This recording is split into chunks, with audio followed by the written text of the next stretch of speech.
Graça e paz, irmãos. Uma boa noite a todos. Nesse tempo, espero que você esteja sendo muito abençoado pelo culto familiar, pelo culto domiciliar que você está tendo aí na sua casa nesse momento. Desejo que a graça e a paz do Senhor inundem o seu lar. Vamos, nessa noite, estudar um pouco a palavra de Deus. Nós vamos prosseguir com os estudos que estávamos fazendo antes de toda essa dificuldade que nós temos vivido, né? No início do mês de março, nós começamos a exposição do livro de Ruth, né? Expomos no capítulo 1 os versos de 1 a 6 e hoje nós vamos dar continuidade, então, ao livro de Ruth. Eu te convido a abrir sua Bíblia lá em Ruth, a partir do capítulo 2. Nós vamos meditar num bom trecho desse livro nessa noite. Nós vamos olhar um pouco para alguns versículos, tanto no capítulo 2, capítulo 3 e no capítulo 4, olhando alguns aspectos predominantes, temas predominantes que nós conseguimos perceber no olhar detalhado para esse livro tão precioso, né?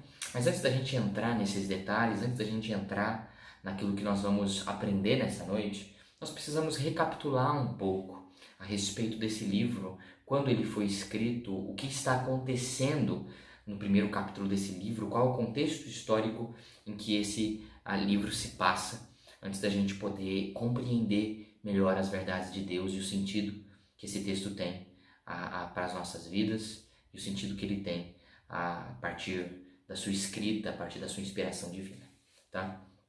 Então, esse livro, nós conseguimos já ver logo no primeiro capítulo, nos primeiros versos, que esse livro ele se passa no tempo denominado do período dos juízes, né? Um período que perdurou aí alguns séculos, um tempo onde não havia um rei em Israel, um rei humano, era aquilo que é chamado de uma teocracia, né? O estilo de governo naquele tempo, onde o povo era liderado por Deus, mas o povo não conseguia lidar muito bem com isso por conta da própria idolatria, né?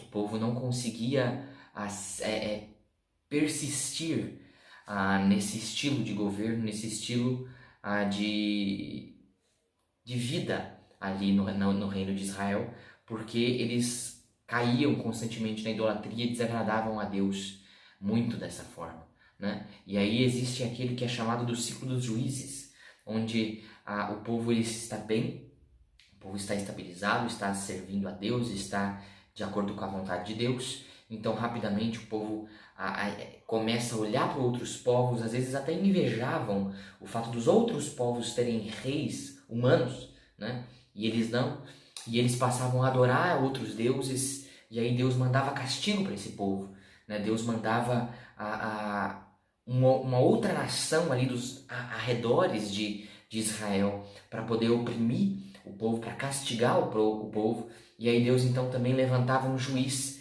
em meio ao povo para fazer com que o povo se volte para Deus e julgue as causas do povo, por isso que ele chama de juízes, né? E muitos juízes são levantados nesse período por conta dessas quedas, né? Desses altos e baixos que nós encontramos no livro dos juízes. Se torna também um livro muito caótico e muito violento. Se você se lembra um pouco, você sabe que foi um período caótico, é um livro muito sangrento, é um livro muito violento, o livro dos juízes. E a definição melhor para esse período, que é o período dos juízes, onde se passa a história de Ruth, é o refrão que nós encontramos no livro de Juízes, né? Nós encontramos, é chamado de refrão, na realidade, isso, porque se repete algumas vezes nesse livro. A última vez que nós vemos aparecer no livro é no último verso, lá em Juízes, capítulo 21, verso 25, onde diz: naqueles dias não havia rei em Israel, cada um fazia o que achava mais certo, né? Essa é a definição do caos. Cada um fazia o que achava mais certo. É assim que você começa a desordem, quando cada um faz aquilo que pensa ser correto. E esse era o período dos juízes, o período em que se passa a história do livro de Ruth, né? Nós também vimos já no último sermão, se você não acompanhou, você consegue ouvir esse sermão na internet também, tá? No site, no canal Propagação do Evangelho, você consegue encontrar esse primeiro sermão do livro de Ruth. Mas nós também vimos um pouco que esse livro não foi escrito nesse período, né? Ele foi escrito posteriormente, pelo menos no período ali do rei Davi, tá? Porque as pessoas já tinham conhecimento do rei Davi. Nós vemos isso na genealogia presente no final do livro de Ruth, né? Mas os propósitos desse livro são apresentar a fidelidade, a extensão das bênçãos de Deus, na realidade, a outros povos, a ação soberana de Deus, a ação misericordiosa de Deus, mesmo nas dificuldades, a importância do povo permanecer na terra da aliança, a ação resgatadora e redentora de Deus através do parente resgatador, né? São todos esses propósitos que nós podemos obter, né? Que nós podemos dizer que esse livro tem. Esses são alguns dos propósitos do livro. E também tem propósitos muito maiores. Nós vemos que a ação de Deus numa família tem propósitos para o povo, para ensinar o povo a respeito, tanto a respeito da linhagem do rei Davi, que possuía uma moabita, como também para ensinar o povo no tempo do exílio, que eles precisavam se voltar à terra que Deus havia concedido a eles, não deveriam se acomodar ali, né? E hoje nós também temos aplicações preciosas para nós, igreja, né? Nesse livro, no livro de Ruth. Mas nessa noite eu queria dar uma ênfase para um elemento que me chama muita atenção no livro dos Juízes, né? E esse elemento na realidade, a iniciativa. O livro dos Juízes é um livro repleto de iniciativas. Nós vemos muitas iniciativas nesse livro aqui. Os primeiros versos que nós já estudamos, tem nesse sermão que já está na internet, nós estudamos e vimos que já existe ali uma iniciativa, a primeira iniciativa do livro, que é a iniciativa de Elimeleque e Noemi de deixarem a terra de Belém e irem para Moabe diante das dificuldades que estavam enfrentando, diante da fome que eles estavam enfrentando ali na terra de Belém, né? Uma iniciativa, então, que acarretou numa série de dificuldades futuras, fazendo com que Noemi se torne uma viúva em terra estrangeira, né? Precisamos ressaltar 2 pontos. Primeiro, que não foi o fato deles terem saído da terra que fez com que Elimeleque e seus filhos morressem, tá? Talvez se eles tivessem permanecido em Belém, eles tivessem morrido mesmo assim. Mas aí a questão é que Noemi não seria uma viúva em terra estrangeira. Ela seria uma viúva na terra dela. Seria muito mais facilmente resgatada, né? E outra questão que é importante a gente ressaltar é que mesmo que a iniciativa de Elimeleque e Noemi no início do livro foi uma iniciativa errada, foi um erro eles terem saído, não quer dizer que Deus não possa agir apesar disso, como Deus agiu apesar disso, né? Às vezes a gente olha para o livro como um todo e pensa assim, tá, eles saíram, cometeram um erro lá no início, só que ao final as coisas deram certo.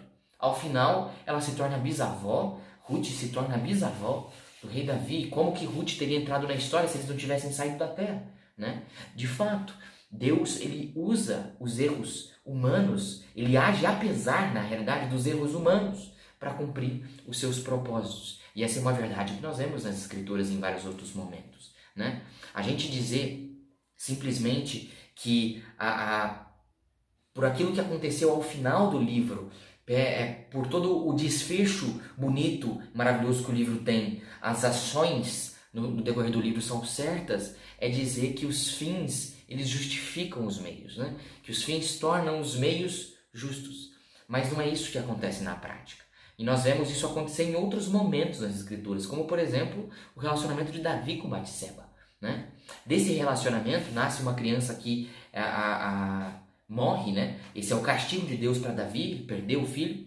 Mas também nasce uma criança depois, chamado Salomão. Ele se torna um rei, ele se torna um rei sábio, ele finaliza projetos do rei Davi, né? Ele é o último dos reis que teve um reinado, num reino unificado e um reinado próspero nesse reino unificado, né? De 40 anos aí o período que Salomão reinou. Então, mas não é por Salomão ter dado certo, não é por esse relacionamento ter gerado Salomão que torna correto o adultério cometido lá atrás. Ele permanece sendo errado. Ainda assim houve um erro, mas nós vemos que Deus age apesar dos nossos erros. Deus, ele age apesar das falhas que nós cometemos. Às vezes a gente bagunça um pouco a história. Deus age apesar de tudo isso. Deus não erra, Deus não usa esses erros, mas ele age apesar. Os propósitos de Deus são cumpridos apesar dos nossos erros. E é exatamente isso que acontece aqui no livro de Ruth. Apesar do erro de ter saído da terra, Deus agiu mesmo assim. Deus mostrou sua vontade, Deus mostrou sua graça e misericórdia, Deus apresentou seus propósitos para nós, tá? Mas essa é uma primeira iniciativa simplesmente do livro. O livro está repleto de outras iniciativas e eu queria chamar sua atenção para 3 iniciativas que nós podemos encontrar aqui no livro de Ruth, tá? Então, fique aí aberto, vocês, em Ruth capítulo 2, depois pule para o capítulo 3, depois pule para o capítulo 4, conforme os pontos forem evoluindo. Mas, em primeiro lugar, nós encontramos a iniciativa de Ruth. Nós temos a iniciativa de Ruth, em primeiro lugar. Diante da situação difícil que Noemi e Ruth estavam vivendo, depois de ambas elas se tornarem viúvas e voltarem à terra de Belém, né? Esse ato de voltarem à terra mostra que a saída já foi um erro, porque se não fosse um erro não havia necessidade de voltar. E ela havia necessidade de voltar como querendo reparar, dar uma segunda chance, começar de novo aquilo que ela havia iniciado lá atrás, né? E aí Ruth, além de demonstrar fidelidade nesse momento onde elas voltam para a terra de Belém, Ruth ela demonstra fidelidade ficando com Noemi diante de tudo aquilo que elas estavam vivendo, mas também ela tem uma importante iniciativa nesse momento, né? Ela tem uma importante iniciativa que vai, na realidade, ter uma influência muito grande na forma como essas duas vão passar pela dificuldade que estava à frente delas, né? Nesse momento aqui da história, muito provavelmente elas estavam morando nas terras que pertenciam já a Noemi e Elimeleque. Logo no início do livro, quando eles saíram das terras de Belém, né? Como nós vimos no contexto histórico da época, as terras naquele tempo, as terras em Israel não podiam ser vendidas, né? De forma muito simples, porque as terras eram arrendadas, né? Se houvesse algum tipo de negociação, tudo isso era apenas provisório, né? Era apenas empréstimos, era apenas alguns arranjamentos que eram feitos, mas que existiam sempre alternativas do dono de fato, da família, resgatar essa terra, nos chamados os anos do jubileu, né?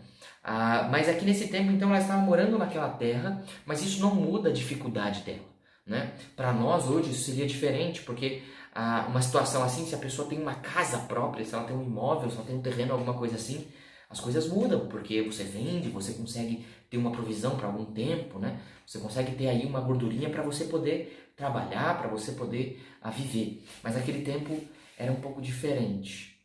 Noemi, a única forma que ela teria de retirar qualquer sustento daquela terra era trabalhando naquela terra, né? E naquele momento, naquele período, as mulheres não tinham a capacidade, não podiam e nem tinham permissão social para trabalharem, né? Fazerem todo o serviço ali no campo, né? Existiam alguns serviços que elas podiam fazer, como nós vemos nesse livro mesmo, no capítulo 2, de, por exemplo, as mulheres podiam recolher os feixes que caíam no chão.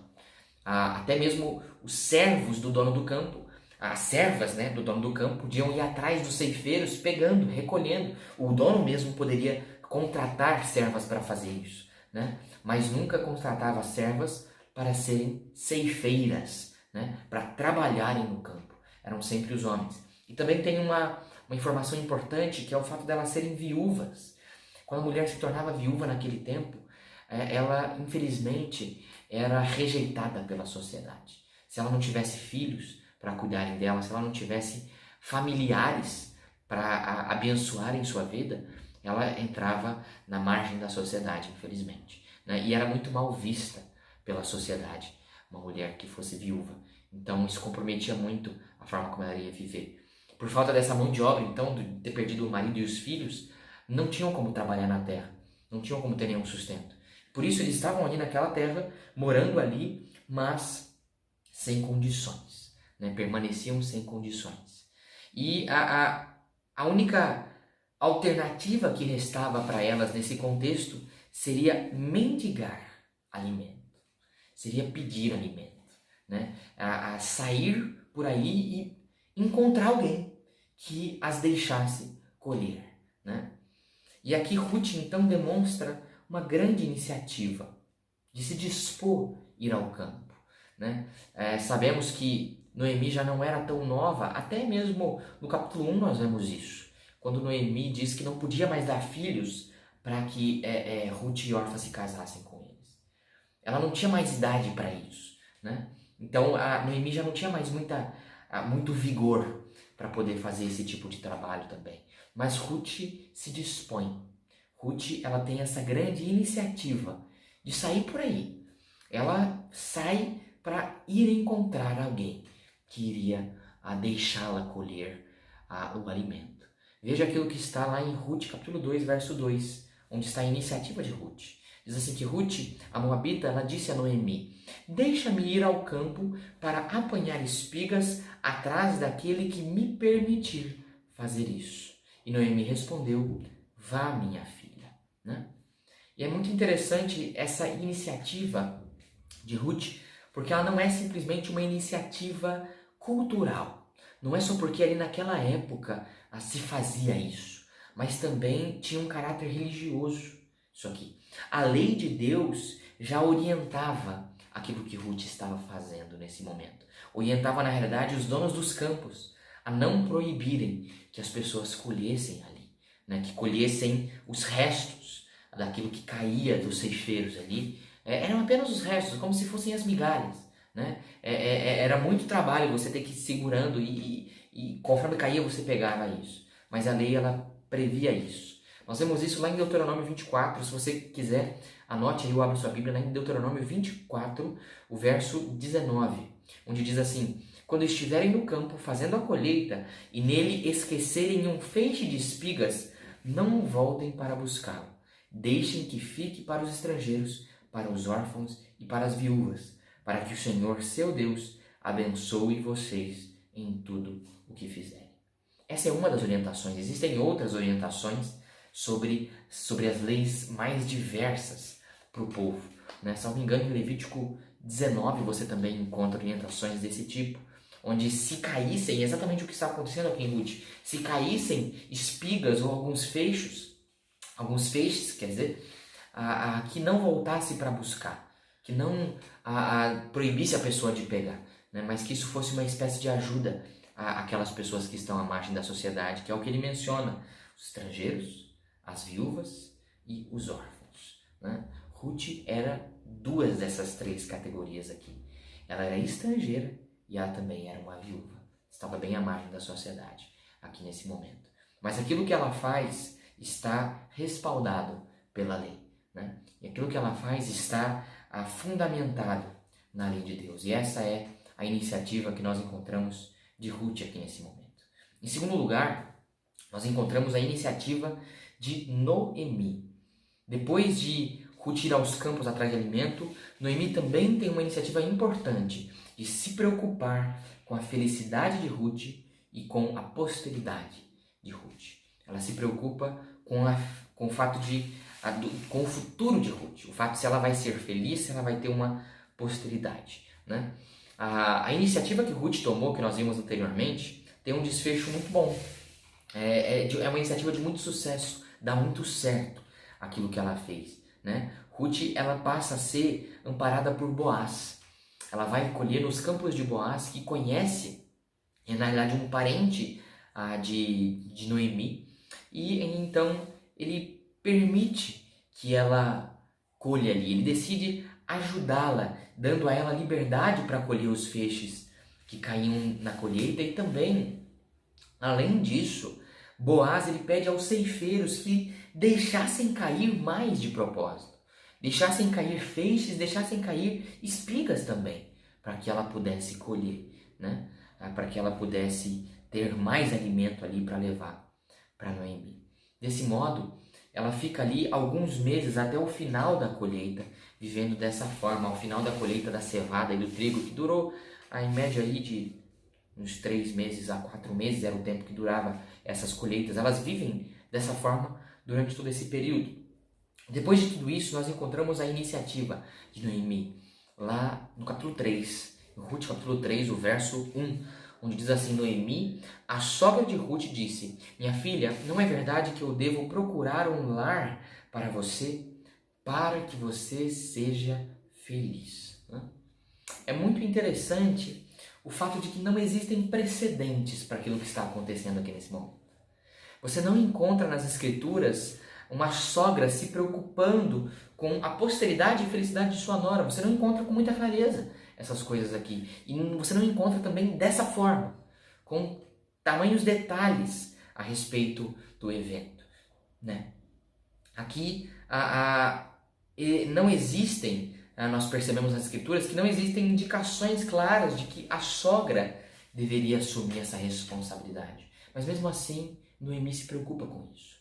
Mesmo assim, Noemi toma essa iniciativa de se preocupar com a posteridade de Ruth. E interessante, se preocupar com a felicidade dela, né? E a iniciativa que Noemi tem se assemelha muito àquilo que nós encontramos nas Escrituras como a lei do levirato.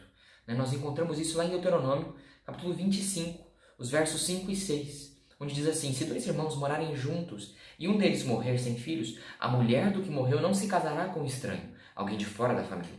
Seu cunhado a tomará, a receberá por mulher e exercerá para com ela a obrigação de cunhado. O primogênito que ela lhe der será sucessor do nome do seu irmão falecido, para que o nome deste não se apague em Israel. Essa era a lei do levirato. O que ela faz aqui parece isso. Ela está se preocupando com a posteridade, está se preocupando com ver um outro marido, para que ela pudesse então ter uma posteridade, para que ela pudesse ser feliz, ter filhos, cuidar desses filhos e tudo mais, né? Não fazia parte da alçada de Noemi cuidar dessas coisas. Não fazia parte das responsabilidades de Noemi fazer isso. Mas ela tem essa iniciativa de orientar Ruth.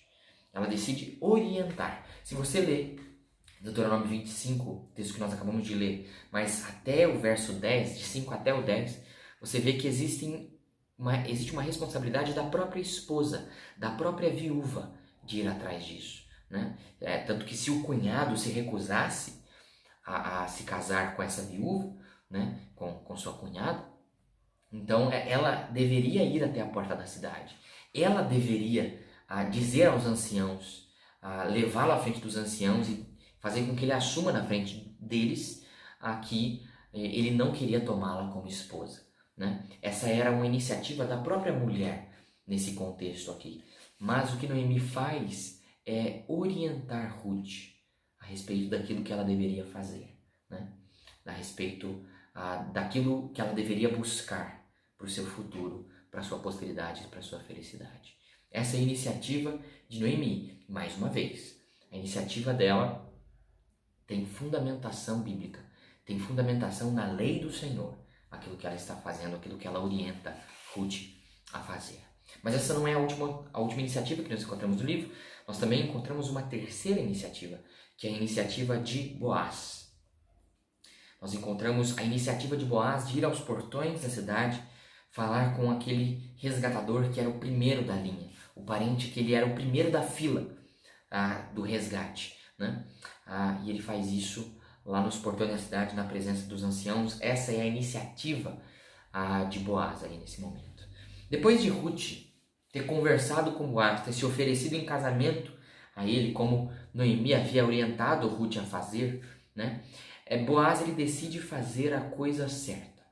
Ele decide ir falar com aquele que tinha direito de ser resgatador antes dele, né? Aquele que era o primeiro da fila de resgate, né? Isso porque quando Ruth se oferece em casamento, ela coloca também, ela agrega nesse pedido, na realidade, a posse das terras da família.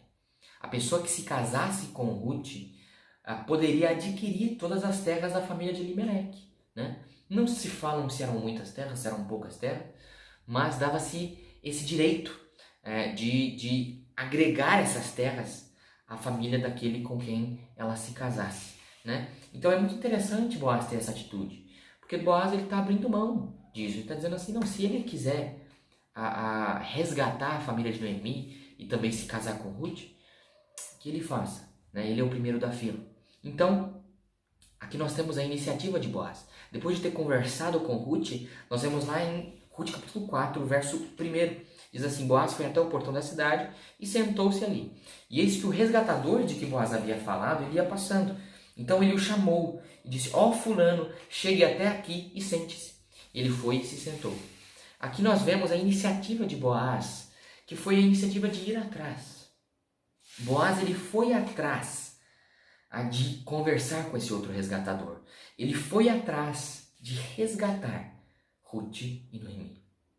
Não por interesse, mas por compaixão e por solidariedade, que são características que nós percebemos em outros momentos com relação a Boaz, nesse livro aqui. Um homem compassivo, muito solidário e misericordioso. E motivado por isso, por esses sentimentos, ele vai então conversar com esse outro resgatador. E só que aí a questão é que esse outro resgatador, ele não aceita por fim das contas, né? E aí nós percebemos que a motivação de Boaz realmente não era o interesse. Porque Boaz, ele chega para esse outro resgatador, nós vemos isso no capítulo 4, do verso 1 até o verso 6. Ele chega para esse outro resgatador e ele conversa com ele falando sobre a oportunidade e responsabilidade de resgatar Noemi. E aí ele fala assim: ok, não, eu vou resgatá-la sim, não tem nenhum problema. Por que que ele faz isso? Porque ao resgatar Noemi simplesmente, se fosse apenas isso o que ele estivesse fazendo, ele estaria ajudando Noemi, mas também estaria agregando aos seus bens, às suas propriedades, aquela terra. Porque Noemi não teria posteridade. Então essa terra ficaria para ele, né? Mas quando colocou Ruth na jogada, quando colocou que não somente as terras seriam resgatadas, mas também Ruth teria que se casar com ele, então as coisas mudam. E fica muito claro nos versos 5 e 6 que as coisas mudam nesse momento. Ele fala assim: não, se tem que se casar com Ruth, então eu não posso, infelizmente eu não vou poder resgatar. Porque aí as coisas mudariam. Ruth era uma jovem. Ruth tinha condições de engravidar, de ter posteridade. Até por isso que Noemi tem a iniciativa dela. Então o que acontece é que quando coloca Ruth na jogada, quando coloca que o resgatador teria que se casar com Ruth também, né? Aqui fica muito claro, nas palavras do próprio Boaz, que estava sendo aplicada a lei do levirato, né? Nesse resgate aqui. Quem se casasse com Ruth, o filho que nascesse dessa relação, desse casamento, ele seria a posteridade de Elimeleque. Então já muda a situação das terras. A terra não seria mais simplesmente agregada ao resgatador, porque haveria posteridade de Elimeleque. As terras permaneceriam nessa posteridade de Elimeleque, né? Então isso muda um pouco a situação, mas mostra a motivação de Boaz. Boaz não está motivado por interesse. Boaz está motivado por compaixão à família. E conforme nós vemos, as poucas vezes que a Bíblia fala no Antigo Testamento sobre o levirato e sobre o resgatador, a motivação nunca é interesse próprio. A motivação nunca é enriquecimento próprio. Nunca é agregar mais terras, agregar mais valor. A motivação sempre é ajudar quem está precisando. A motivação sempre é ajudar aquele que está passando por dificuldades. Por isso nós vemos que a iniciativa de Boaz, ela está fundamentada na vontade misericordiosa de Deus, né? Ele está fundamentado na lei do Senhor, mais uma vez, para essa iniciativa. Essas são as 3 iniciativas que nós encontramos nesse livro aqui. A iniciativa de Ruth, a iniciativa de Noemi e a iniciativa de Boaz. Mas perceba o que todas essas iniciativas têm em comum. Você consegue notar o que nós conseguimos encontrar em comum nessas 3 iniciativas? Todas elas estão fundamentadas na lei do Senhor. É isso que elas têm em comum. Essas 3 iniciativas, elas estão fundamentadas na lei de Deus. Elas estão sob a direção de Deus, ao se fundamentarem na lei do Senhor. É muito interessante isso. As iniciativas do livro, as iniciativas que dão certo, né? Iniciativa errada, você não encontra nenhuma orientação bíblica. Mas a iniciativa que deu certo, as iniciativas que foram de sucesso, todas elas estão fundamentadas nas Escrituras. E é exatamente isso que eu queria que nós aprendêssemos com as iniciativas desse livro. É exatamente isso que eu queria que nós pudéssemos aprender e aplicar às nossas vidas. Que diante das dificuldades, dos momentos de dificuldade que nós enfrentamos, como o momento que nós enfrentamos hoje, né? Nós precisamos fundamentar as nossas iniciativas na vontade de Deus. Nós precisamos fundamentar as nossas iniciativas na palavra do Senhor. Às vezes, diante das dificuldades, irmãos, nós temos o péssimo costume de nos vitimizarmos. Às vezes, diante das dificuldades, nós tendemos a ficar parados e querer culpar outras coisas e outras pessoas. E a gente se esquece que às vezes é preciso iniciativa. Diante das dificuldades, nós precisamos ter muito cuidado com as decisões que nós tomamos. Mas isso não significa ficar parado. Isso não significa que nós devemos não fazer nada e esperar as coisas caírem do céu, né? Nós precisamos ter iniciativa.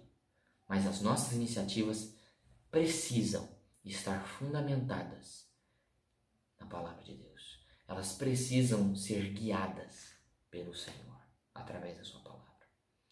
A minha pergunta para você nessa noite é: quais têm sido as suas iniciativas diante da dificuldade que nós estamos enfrentando no nosso país e no mundo? Quais são as iniciativas que você tem tido nesse tempo, né? Você tem apenas propagado informações que não são de grande confiança? Você tem apenas pregado o desespero às pessoas? Você tem apenas especulado sobre informações? Você tem especulado sobre questões que ainda não foram definidas, não foram fechadas?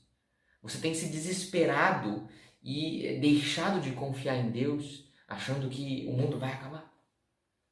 Quais são as iniciativas que você tem tomado? Nós precisamos, independente daquilo que nós nos propomos a fazer, independente da iniciativa que nós temos diante da dificuldade, nós precisamos nos certificar que essa iniciativa esteja firmada na palavra de Deus. Que essa iniciativa esteja firmada nos propósitos de Deus. Nós precisamos permitir que Deus nos guie no tempo de lutas. Nós precisamos disso, né?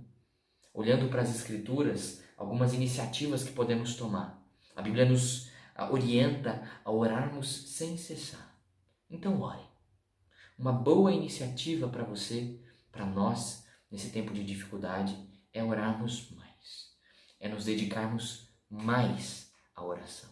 Nesse tempo de quarentena, que nós possamos orar mais. Nos dedicar mais em oração.